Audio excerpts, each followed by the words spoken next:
Hello and welcome to my YouTube channel Geography with Godara sir. In this video, we are going to talk about the topic Human Geography, Nature and Scope from class 12th. Book name is Fundamental of Human Geography. So, geography comprises of two components. First is physical geography and other is human geography. In physical geography, we study about natural environment, and in human geography, we study about socio-cultural environment created by human being. Who has created this? Human beings. And this is natural. So, geography is a subject with integrative, empirical, and practical. It is integrative. It may be connected with other subject. It is empirical. It means it is a subject of behavior, and it is practical. We could see in our daily life. Geography vary from space and time. From space and time it varies. Its phenomena varies. एक जगह से दूसरी जगह जब हम change होते हैं तो इसके फिनोमिना जो हैं वो टाइम और स्पेस के साथ चेंज होते हैं. ज्योग्राफी जो है वो ह्यूमन और नेचर के बीच में इंटर रिलेशन बनाता है. ये इंटर रिलेशनशिप को स्टडी करता है. हम ज्योग्राफी को सब्जेक्ट ऑफ ड्यूअलिज्म भी कहते हैं. कौन सा सब्जेक्ट है? Subject of dualism. मीन्स इसमें वेरियस व्यू पॉइंट्स हैं. बहुत सारे व्यू पॉइंट्स पर बात करता है. बहुत अलग अलग तरह के व्यू पॉइंट्स हैं जिनके ऊपर ये बात करता है. इसमें वाइड रेंज ऑफ डिबेट्स हुई जब ये सब्जेक्ट बना. जब ये सब्जेक्ट लाइट में आया तो किसी ने कहा it is a law making, किसी ने कहा इट इज़ ए डिस्क्रिप्टिव, किसी ने कहा it is a subject of theorising, other says it is an ideographic, some says that it is normative subject. Law making means it should be studied in a limited way. Theorizing means it is theoretical subject. Normative का मतलब है कि ये सिर्फ एक limit के अंदर ही पढ़ा जा सकता है. इसका जो स्कोप है वो बहुत लिमिटेड है. वहीं दूसरा कहता है it is A descriptive subject. इसको हम कितना भी डिस्क्राइब कर सकते हैं. ये एक आइडियोग्राफिक है. इसकी इट इज़ लिमिटलेस. ये क्या है? लिमिटलेस सब्जेक्ट है. लेकिन ये क्या कहता है? It is A limited subject. यानी कि अलग अलग जो जोग्राफर्स आए उन्होंने अपने अलग अलग व्यू पॉइंट्स दिए. यानी कि कोई कहता है कि ये कैसा सब्जेक्ट है, दूसरा कहता है कि नहीं अलग सब्जेक्ट है. Some says it should be study with regional approach, other said it should be study with systematic approach. तो यहाँ पर जो क्लास 11th में हमने रीजनल और सिस्टमेटिक अप्रोच को डिस्कस किया था, तो यहाँ भी इसका बहुत इम्पोर्टेंस हो जाता है. What is regional approach? Regional approach जो है वो जर्मन जोग्राफर कार्ल रिटर ने दी थी. किसने दी थी? कार्ल रिटर ने. Who was contemporary to Alexander von Humboldt. अब इस अप्रोच के अंदर हम वर्ल्ड के जो रीजन्स हैं उनको छोटे छोटे पार्ट्स में डिवाइड करते हैं, स्मॉल पार्ट्स में डिवाइड करते हैं. जैसे इसमें हो सकता है कि हायरार्किकल लेवल पे इसको डिवाइड किया जाता है. एक रीजन को स्टडी किया जाता है, पर्टिकुलर रीजन को स्टडी किया जाता है, जिसमें हम नेचुरल, पॉलिटिकल और डेजिग्नेटेड बाउंड्रीज को स्टडी करते हैं. किसी भी एक रीजन को डिवाइड करते हैं छोटे छोटे पार्ट्स के अंदर. जैसे कि हमने equatorial, monsoon, desert, tundra, tropical, इन रीजन्स को डिवाइड किया है छोटे पार्ट्स के अंदर और फिर उनकी स्टडी कर रहे हैं. वहीं सिस्टमेटिक अप्रोच के अंदर हम वर्ल्ड को एज ए होल डिवाइड करते हैं. यानी कि पहले पूरे वर्ल्ड की स्टडी करते हैं. इसमें छोटे लेवल से, स्मॉल से लार्ज की तरफ चलते हैं, स्मॉल टू लार्ज. लेकिन यहाँ पर लार्ज टू स्मॉल, यानी कि यहाँ पर छोटे से बड़े की तरफ चलते हैं रीजनल अप्रोच के अंदर, और सिस्टमेटिक अप्रोच में छोटे से लार्ज से छोटे की तरफ चलते हैं. ये अप्रोच जो है अलेक्जेंडर वॉन हैम्बर्ट ने दी थी, जो भी एक जर्मन ज्योग्राफर थे. यानी कि दोनों ही कौन थे? जर्मन ज्योग्राफर थे. ये दोनों ही जर्मन ज्योग्राफर थे. इस अप्रोच के अंदर world as a whole study किया जाता है. इसके अंदर अगर हम नेचुरल वेजिटेशन को स्टडी करना है तो world as a whole study करेंगे. पहले वर्ल्ड लेवल पे स्टडी करेंगे, फिर उसको छोटे छोटे पार्ट्स में डिवाइड करेंगे और फिर उनकी स्टडी की जाएगी. अगर हम मानसून की बात कर रहे हैं तो वर्ल्ड के अंदर मानसून किस किस जगह आ रहा है वहाँ स्टडी करेंगे, फिर उसको छोटे छोटे पार्ट्स में डिवाइड करेंगे। अब ज्योग्राफी की अगर हम स्टडी करते हैं तो it is not a dichotomy but holistically nature. Dichotomy मतलब क्या है कि बोथ आर पैरेलल सब्जेक्ट, दोनों कभी आपस में, यानी कि नेचर और ह्यूमन कभी आपस में मिलते नहीं हैं। लेकिन दूसरा क्या कहता है, nature and human are interconnected. Holistical approach क्या कहता है, nature and human are interconnected. Dichotomy क्या कहता है, nature and human never meet each other. इसका मतलब है ये डाइकोटोमी ना होकर होलिस्टिकली नेचर है। इसके अंदर हम ह्यूमन और नेचर के इंटर रिलेशन को स्टडी करते हैं, इन दोनों को सेपरेट नहीं किया जा सकता, यानी कि हम इन दोनों को सेपरेट नहीं कर सकते, हम इनको एक साथ स्टडी करेंगे। ह्यूमन और नेचर का जो रिलेशन है वो आज से नहीं है, हज़ारों सालों से एक साथ कनेक्ट किया गया है, जिसमें हम मेटाफर्स की बात करते हैं जो ऐसे ह्यूमन और नेचर के रिलेशंस को एक्सप्लेन करते हैं। ऐसा मेटाफर्स का यूज़ किया गया जैसे फेस ऑफ अर्थ, आज का नहीं, हम हज़ारों सालों से फेस ऑफ अर्थ कह रहे हैं, eye of storm, neck of isthmus, mouth of river, profile of a soil, snout of a glacier. ऐसे बहुत सारे मेटाफर्स हैं जिनका यूज़ किया गया है to explain the relation between nature and human. German geographer ने जो किसी एक कंट्री को लिविंग ऑर्गेनिज्म कहा है, यानी कि कोई एक कंट्री लाइक हम ऐसे एलेगोरीज का यूज़ करते हैं जैसे भारत माता, जर्मेनिया, ऐसे जो है वो पिक्चर्स होती हैं जिनको किसी भी कंट्री को as a living organism show किया जाता है। तो सबसे पहले जर्मन जोग्राफर ने किसी कंट्री को लिविंग ऑर्गेनिज्म बोला गया। हम ट्रांसपोर्ट को आर्टरीज ऑफ सर्कुलेशन भी कहते हैं। आर्टरीज क्या होती है, जैसे हमारी बॉडी के अंदर होती है आर्टरीज और वेन होती है जो हमारी ब्लड को सर्कुलेट करती है।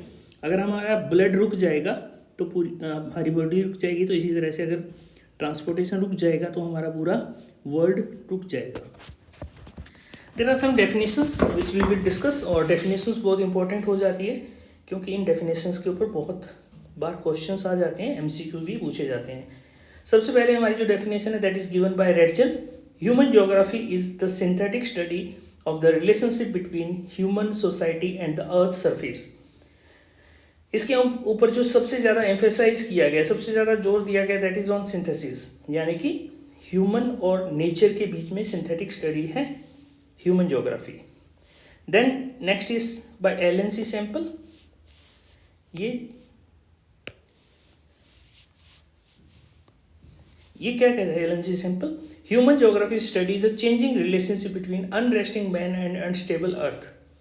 ये क्या है, it is the changing relationship between unresting man, यानी कि ह्यूमन कभी रेस्ट नहीं करता है, और अर्थ जो है वो इट्स नेवर स्टेबल, अर्थ हमेशा चेंज होता रहता है और ह्यूमन भी अपने आप को नेचर के साथ साथ चेंज कर रहा है। It means human and nature are dynamic, दोनों का रिलेशन क्या है, डायनेमिक रिलेशन है। Then is Paul Vidal de la Balache's definition. Conception resulting from more synthetic knowledge of the physical laws governing our earth and the relationship between the living beings which inhabit it. It means the interrelation between human and nature. इन्होंने किसके ऊपर emphasise किया है, इन्होंने human के और nature के inter relations के ऊपर जोर दिया है। Then is nature of human geography. Human geography का नेचर क्या है, देखो हम यहाँ पर दो तरह की स्टडी करते हैं, one is physical environment and other is socio cultural environment. इन दोनों के इंटर रिलेशन को ही क्या कहा जाता है, नेचर ऑफ ह्यूमन ज्योग्राफी कहा जाता है। फिजिकल एनवायरनमेंट में हम क्या स्टडी करते हैं, फिजिकल एनवायरनमेंट में हम लैंडफॉर्म्स की बात करते हैं, हम क्लाइमेट की बात करते हैं, सॉइल की बात करते हैं, नेचुरल वेजिटेशन की बात करते हैं, डाइवर्स फ्लोरा एंड फ्यूना की बात करते हैं। वहीं socio cultural environment, the environment which is created by human, ये नेचर ने क्रिएट किया है, ह्यूमन ने क्रिएट किया है। नेचर ह्यूमन क्या करता है, हाउसेस बनाता है, सिटीज़ बनाता है, विलेज, ट्रांसपोर्ट, फार्म्स, इंडस्ट्रीज, जो ह्यूमन ने बिल्ड किया है उसको इसके अंदर इंक्लूड किया जाता है। Then are the important concepts. सबसे पहले हम एनवायरमेंटल डिटर्मिनिज्म की बात करेंगे, फिर पॉसिबिलिज्म की बात करेंगे, उसके बाद हम न्यू डिटर्मिनिज्म या स्टॉप एंड गो डिटर्मिनिज्म की बात करेंगे। सबसे पहले आता है नेचुरलाइजेशन ऑफ ह्यूमन, जिसको हम एनवायरमेंटल डिटर्मिनिज्म भी कहते हैं। है क्या नेचुरलाइजेशन ऑफ ह्यूमन, जिसको एनवायरमेंटल डिटर्मिनिज्म कहते हैं, जिसमें ह्यूमन बीइंग नेचुरल एनवायरमेंट के साथ एडेप्ट होता है। यहाँ पर ह्यूमन जो है कंप्लीटली नेचर के ऊपर डिपेंडेंट है पूरी तरह से। हम यहाँ पर कंप्लीटली नेसेसिटी में है, we are in the stage of necessity, पूरी तरह से डिपेंड है। नेचर एक्टिव है और ह्यूमन पैसिव है। ह्यूमन पूरी तरह से नेचर के ऊपर डिपेंड है, जैसा नेचर एडवाइस करता है वैसे ह्यूमन वर्क करता है। Human work according to guidance of nature. Human कैसे काम करेगा, जैसे नेचर गाइडेंस करेगा वैसे ही हम वर्क करेंगे। हम नेचर को सुनते हैं और उसकी वर्शिप भी करते हैं, यानी कि पुराने जो ट्राइबल पीपल है, या हम किसकी बात कर रहे हैं, ट्राइबल पीपल की बात कर रहे हैं। We are talking about tribal people. और सोसाइटी जो है पूरी तरह से इन्फ्लुएंस्ड है नेचर से।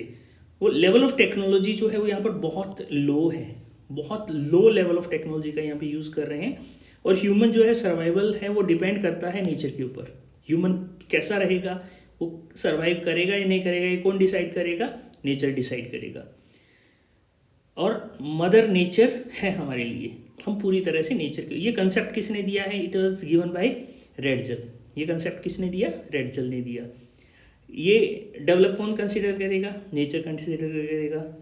नेचर जो है वो ह्यूमन को एडजस्ट करने के लिए छूट देता है। ह्यूमन डिपेंड करता है नेचर के ऊपर।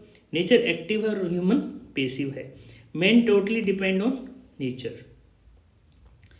ह्यूमन इंटरेक्शन करता है नेचर के साथ विद गाइडेंस ऑफ नेचर, यानी कि ह्यूमन जो भी इंटरेक्शन कर रहा है नेचर के साथ वो गाइडेंस कौन दे रहा है, नेचर दे रहा है।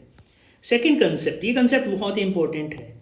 अगर हम 2 कंसेप्ट या 3 कंसेप्ट की बात करें, ये बहुत इंपॉर्टेंट कंसेप्ट है। Next is humanisation of nature और पॉसिबिलिज्म। इसको हम ह्यूमनाइजेशन ऑफ नेचर या इसको पॉसिबिलिज्म भी कहते हैं। यहाँ पे हो गया एडवांस सोसाइटी।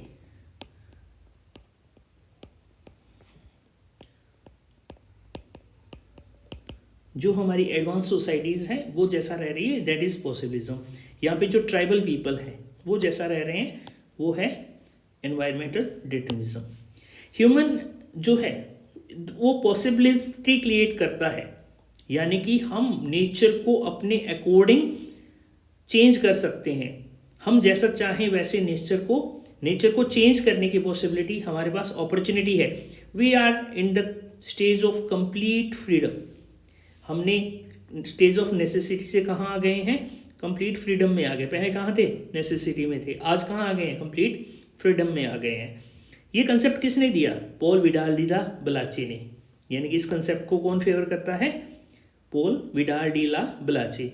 ये वर्ड सबसे पहले किसने यूज किया, लाइकेन फेब्रुअरी ने ये वर्ड सबसे पहले यूज किया था। He was a historian. यहाँ पर हमने अपने डेवलपमेंट से जो नेचर ने हमारे ऊपर जो बाउंडेशन लगा रखी थी, हमारी जो बेड़ियाँ थी, वो हमने तोड़ दी है।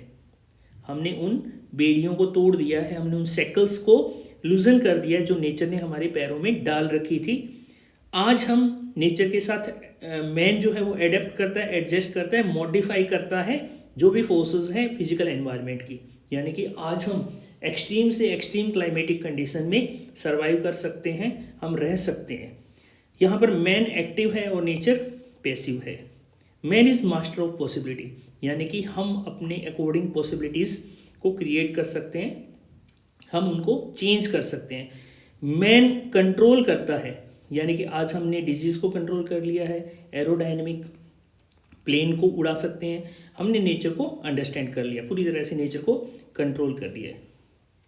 आज हमारे जो इम्प्रिंट्स है, आज जो हमारे निशान है, हम हर जगह शो कर सकते हैं, आज हर जगह विजिबल है।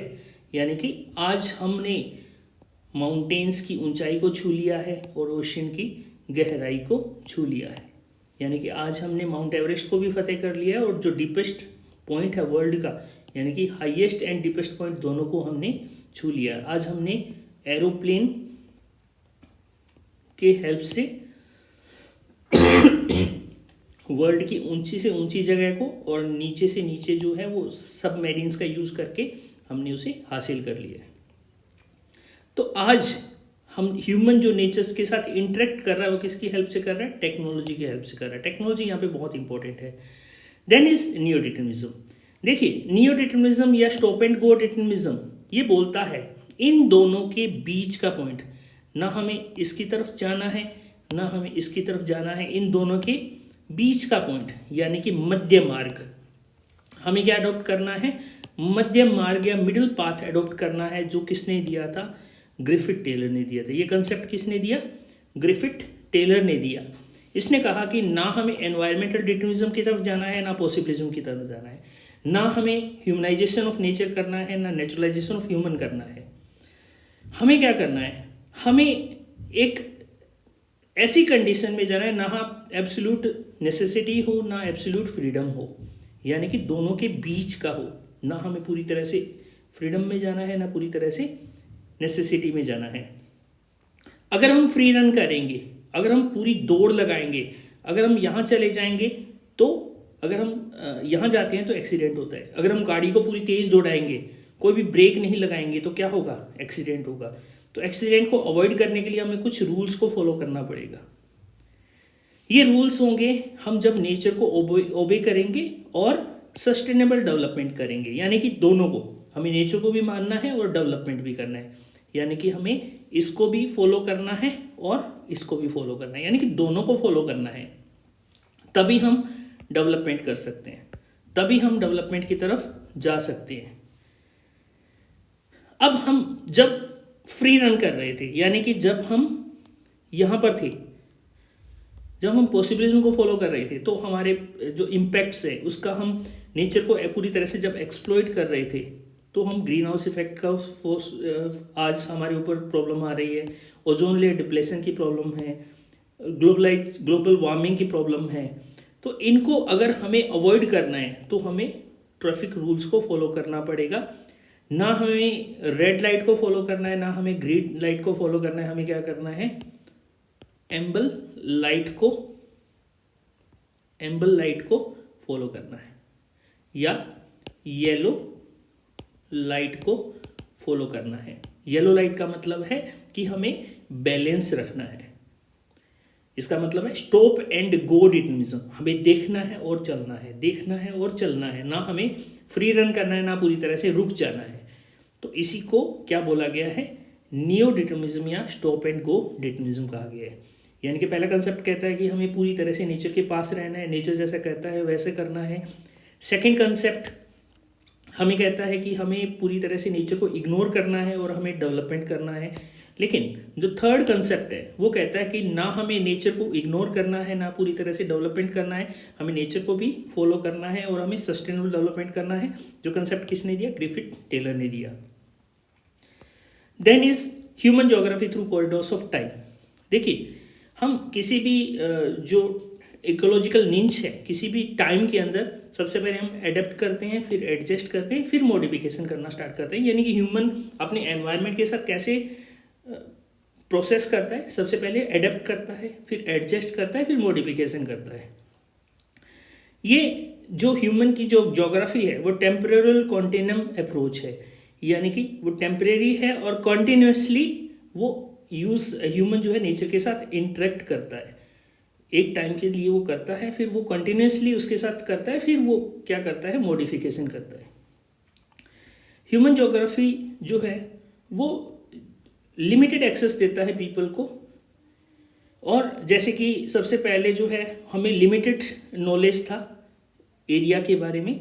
यूरोपियंस ने उस मिथ को तोड़ा और नेविगेशन किया, यानी कि हम सोच रहे थे कि दुनिया का एक एंड हो जाएगा, हम कहीं जाकर गिर जाएंगे, ख़त्म हो जाएगी दुनिया। ऐसा उन्होंने यूरोपियंस ने रिस्क लिया, और आज हमारी जो ज्योग्राफी की नॉलेज है, क्योंकि हम लिमिटेड एरिया को जानते थे, हम सोचते थे कि हमारा लैंड मास इतना ही है। कोई भी कंट्री है, जैसे इंडिया है, तो वो सोचता था कि इसके बाद दुनिया नहीं है, या यूरोपियन सोचते थे कि इतनी दुनिया है। तो उन्होंने रिस्क लिया और वॉयज की, उन्होंने ओशियंस पे गए, तो उसके बाद उन्होंने साइंस एंड टेक्नोलॉजी के अंदर इम्प्रूवमेंट किया, और आज हम दुनिया के अंदर हमारी जो नॉलेज है, ज्योग्राफी की जो नॉलेज है वो बढ़ती जा रही है। पहले हमें लिमिटेड नॉलेज थी, आज हमारी जो नॉलेज है दैट हैज़ बीन इंक्रीज्ड। उसके बाद हम पीरियड्स और अप्रोचेस की बात करते हैं। डिफरेंट टाइम पीरियड के अंदर डिफरेंट अप्रोचेस का यूज़ किया गया है। अर्ली कॉलोनियल पीरियड जो है एक्सप्लोरेशन एंड डिस्क्रिप्शन कर रहे थे। लेटर कॉलोनियल पीरियड में हम रीजनल एनालिसिस कर रहे थे। 1930s या इंटर वॉर पीरियड के अंदर हम एरियल डिफ्रेंशिएशन अप्रोच का यूज़ कर रहे थे। 1950s और 1960s में हम स्पाशियल ऑर्गेनाइजेशन, यानी कि अब यहाँ पर जो है वो वेरियस ऑर्गेनाइजेशंस आ जाती है, कंप्यूटर का जो नॉलेज है वो इंक्रीज़ हो जाता है। 1970s में जो स्कूल ऑफ थॉट्स एमर्ज हो जाते हैं और 1990s में पोस्ट मॉडर्नाइजेशन आ जाता है। फिर हम बात करते हैं 1970s के जो स्कूल ऑफ थॉट है। यहाँ पर हम 3 स्कूल ऑफ थॉट्स की बात करते हैं। सबसे पहले हमारा स्कूल ऑफ थॉट है वेलफेयर स्कूल ऑफ थॉट। इसको हम ह्यूमनिस्टिक स्कूल ऑफ थॉट भी कहते हैं। ये स्कूल ऑफ थॉट जो है वो कहता है कि सब कुछ ह्यूमन के लिए, ह्यूमन की वेलबींग के लिए होना चाहिए। उसको housing, health, education facilities provide करने का जो काम है that is of government. Government हमें हर तरह की फैसिलिटीज़ प्रोवाइड करेगी। उसके बाद आता है radical school of thought. Radical school of thought जो है वो मार्क्सियन थ्योरी को मानता है, कार्ल मार्क्स की थ्योरी को मानता है, जो कहता है कि पॉवर्टी, डेप्रिवेशन और सोशल जो प्रॉब्लम्स है वो सब कैपिटलिज्म की वजह से। तो हमें क्या करना है, we have to remove capitalism. हमें क्या करना है, कैपिटलिज्म को रिमूव करना है। और क्या करना है, सोशलिज्म लेके आना है। क्या लेके आना है, सोशलिज्म लेके आना है, कैपिटलिज्म रिमूव करना है। तो इस तरह की अगर हम बात करें तो जो थॉट है वो यूएसएसआर कह सकते हैं। यूएसएसआर यानी कि रशिया, चाइना, जिसमें सोशलिस्ट कंट्रीज है, वो इस रेडिकल स्कूल ऑफ थॉट को फॉलो करते हैं। Then is behavioural school of thought. Behavioural school of thought कहता है कि इंसान अपने एक्सपीरियंस से सीखता है। ह्यूमन अपने एक्सपीरियंस से सीखता है और वो अपने एथनिसिटी, अपने रेस, अपने रिलीजन से सीखता है। हमें कुछ करने की ज़रूरत नहीं है। देन इज फील्ड्स एंड सब फील्ड्स ऑफ ह्यूमन ज्योग्राफी। देखिए ह्यूमन ज्योग्राफी जो है वो ह्यूमन लाइफ और स्पेस के ऊपर वेरी करती है। उसके जो एलिमेंट्स है वो ह्यूमन लाइफ और स्पेस के ऊपर वेरी करती है। हर जगह जो टाइम पीरियड है उसके अंदर उसका जो थिंकिंग प्रोसेस है, उसका जो नेचर के साथ जो रिलेशन है वो वेरी करता रहा है, एक जैसा नहीं रहा है, उसके अंदर डिफरेंस रहा है। ज्योग्राफी जो है हाईली इंटरडिसिप्लिनरी है नेचर में, यानी कि इसको हम बहुत सारे सब्जेक्ट के साथ स्टडी कर सकते हैं। इसको सोशल साइंस के साथ स्टडी किया जा सकता है, इसको साइंस के साथ स्टडी किया जा सकता है। तो इसको अगर हम बात करें, इसके 5 जो है वो सब्जेक्ट्स हैं, फील्ड्स हैं और इसके वेरियस सब फील्ड्स हैं। सबसे पहले आता है सोशल ज्योग्राफी। सोशल ज्योग्राफी जो है इसके सब फील्ड्स आते हैं behavioural geography, geography of social wellbeing, geography of leisure, cultural geography, gender geography, historical geography and medical geography. और इसके सिस्टर डिसिप्लिन भी आ जाते हैं, ये तो इसके सब फील्ड्स हैं। इसके सोशल डिसिप्लिन आ जाते हैं psychology, welfare, economics, sociology, history.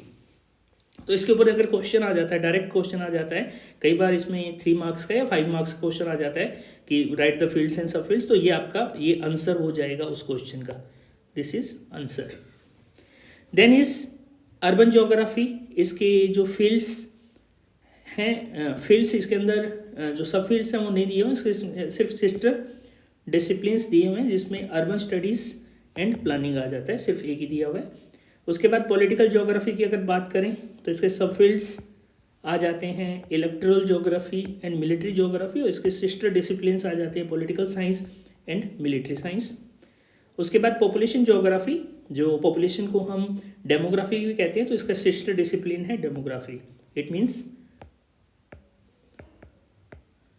Study of geography.